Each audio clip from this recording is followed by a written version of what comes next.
I'm almost finished catching up on the 2021 season. I'm up to... No, we don't speak of that. Welcome to Lesson 9 of F1 101, Formula 1 for Dummies, the 2021 Formula 1 season.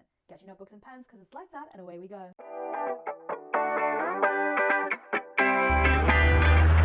The 2021 season played host to one of the wildest seasons in modern Formula 1. Both championship contenders Max Verstappen and Lewis Hamilton entered the final race of the season tied on points.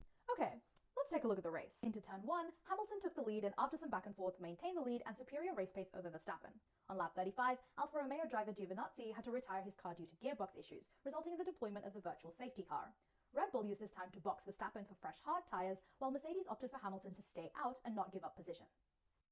Alright, now we get to the real controversy. On lap 53, 5 laps away from the end, Williams driver Latifi crashed at turn 14, resulting in the deployment of the physical safety car.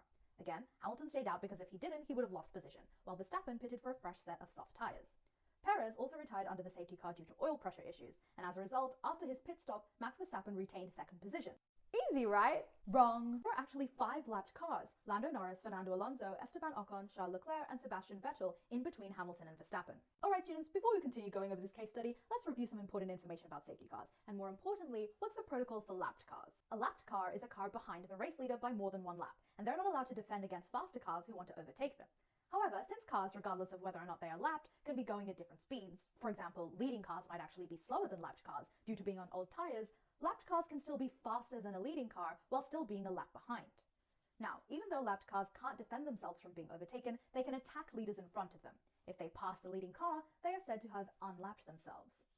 Now, when the safety car is deployed, which is always in front of the race leader, drivers cannot overtake each other or the safety car, causing them to bunch up behind each other in their track position, not their race position, which can be different when there are lapped cars. This was the case for the Abu Dhabi Grand Prix. Another important thing to know is that on the restart, that is when the safety car returns to the pits on the following lap, after it indicates its exit by turning its lights off, lapped cars are to be let through to reposition drivers in their actual race positions.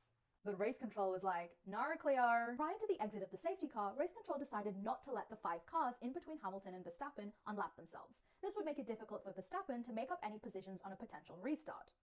Then on lap 57, the penultimate lap, race control decided, hey, why not 5 cars in between? Go, unlap yourselves.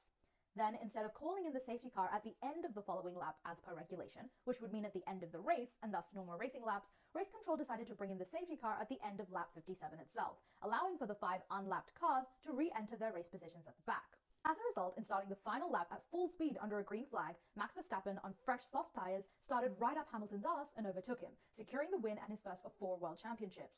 Cue the Toto Wolff headphone smashing clip. And with the checkered flag, our lesson comes to an end. I've been your professor, and thank you for coming to F1 University.